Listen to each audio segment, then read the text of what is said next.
Antara punca-punca disleksia ialah faktor pewarisan, pemakanan, jangkitan pranatal dan faktor perinatal. Yang pertama sekali ialah faktor pewarisan. Gen-gen tertentu yang diwariskan daripada ibu bapa dapat mempengaruhi perkembangan otak, fungsi saraf dan keterampilan kognitif. Kajian pada keluarga dan kembar identiti menunjukkan bahawa adanya kecenderungan genetik dalam terjadinya gangguan pembelajaran. Disleksia mungkin boleh diwarisi kerana kebanyakan kes yang berlaku berpunca daripada ahli keluarga yang mempunyai masalah yang sama. Yang membezakannya hanyalah darjah keterukannya sahaja. Terdapat 50% atau lebih kanak-kanak disleksia mewarisi masalah tersebut daripada kedua ibu bapa yang mempunyai masalah yang sama ketika kecil. Is dyslexia hereditary? What a horrible word for dyslexics to spell. I'm glad you even found this video. But the simple answer is yes. In a variety of studies you can find on Google, they state between 60 and 80% of dyslexia candidates that were tested had a family connection to dyslexia. Dyslexia is a difference in the way our brains work, so it is a genetic trait that's passed down in our DNA. But be aware that dyslexia presents itself very differently in different people. One family member may struggle with reading, while another may have very poor map reading and directional sense. It's not always clear. Punca-punca disleksia yang kedua ialah faktor pemakanan. Malnutrisi kronik atau kekurangan zat makanan boleh menjejaskan perkembangan otak dan kognisi. Nutrien yang tidak mencukupi seperti kekurangan zat besi, vitamin B, asid lemak omega-3 dan protein boleh memberi kesan negatif kepada fungsi otak yang penting untuk pembelajaran termasuk ingatan, tumpuan dan penyelesaian masalah. Seterusnya, dalam faktor permakanan ini juga disebabkan oleh pengambilan gula yang berlebihan. Pengambilan gula yang berlebihan dan makanan yang tinggi gula boleh menyebabkan turun naik yang cepat dalam paras gula dalam darah. Ini boleh menjejaskan tenaga dan tumpuan kanak-kanak dalam jangka masa pendek.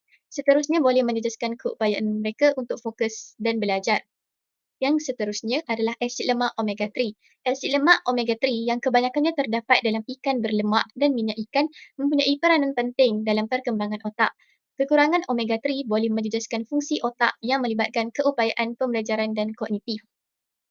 Selain itu, punca-punca disleksia yang seterusnya ialah faktor jangkitan pranatal. Jangkitan pranatal ialah jangkitan yang berlaku semasa kehamilan yang boleh disebarkan daripada ibu kepada janin dan boleh menyebabkan komplikasi kepada otak dan sistem saraf janin yang sedang berkembang. Antara contoh jangkitan pranatal ialah jangkitan virus. Jangkitan virus seperti rubella ataupun campak Jerman atau virus Zika semasa kehamilan boleh menyebabkan masalah perkembangan otak dan sistem saraf janin. Ini boleh mengakibatkan ketidakupayaan pembelajaran seperti masalah perkembangan bahasa, kebolehan motor halus yang lemah atau gangguan neurologikal yang mempengaruhi kognisi. Selain itu, contoh lain jangkitan pranatal ialah jangkitan bakteria, iaitu jangkitan seperti sifilis atau toksoplasmosis semasa kehamilan yang boleh mempengaruhi perkembangan sistem saraf janin dan membawa kepada masalah pembelajaran. Seterusnya, jangkitan pranatal akan menyebabkan perkembangan otak terjejas. Kesan jangkitan pranatal boleh mengakibatkan gangguan kepada perkembangan otak janin yang boleh memberi kesan kepada pelbagai kemahiran pembelajaran termasuk kemahiran kognitif, motor halus dan bahasa. Seterusnya, faktor yang terakhir ialah faktor perinatal iaitu hipoksia dan prematurity. Hipoksia adalah kekurangan oksigen semasa proses kelahiran. Ini boleh menyebabkan kerosakan otak dan menjejaskan perkembangan sistem saraf pusat. Murid berkeperluan pendidikan khas yang mengalami hipoksia semasa kelahiran mungkin menghadapi masalah seperti gangguan pembelajaran, masalah kognitif atau gangguan perkembangan motor. Yang seterusnya adalah prematurity.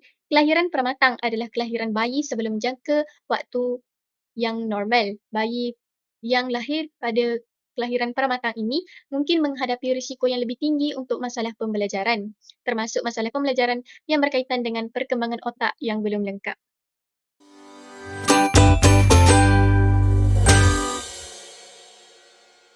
Seterusnya, kepentingan pemahaman dan kesedaran tentang masalah pembelajaran dalam konteks pendidikan khas.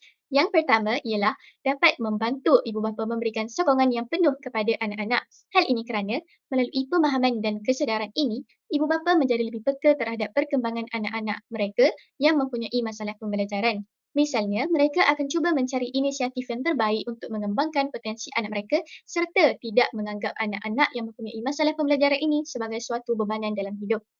Selain itu, ibu bapa juga akan sentiasa memberikan kerjasama dalam membentuk tingkah laku dan akademik anak-anak mereka. Mereka akan sentiasa merujuk guru-guru di sekolah untuk bertanyakan tentang perkembangan anak-anak mereka dan seterusnya mendidik mereka sesuai dengan keperluan pendidikan mereka.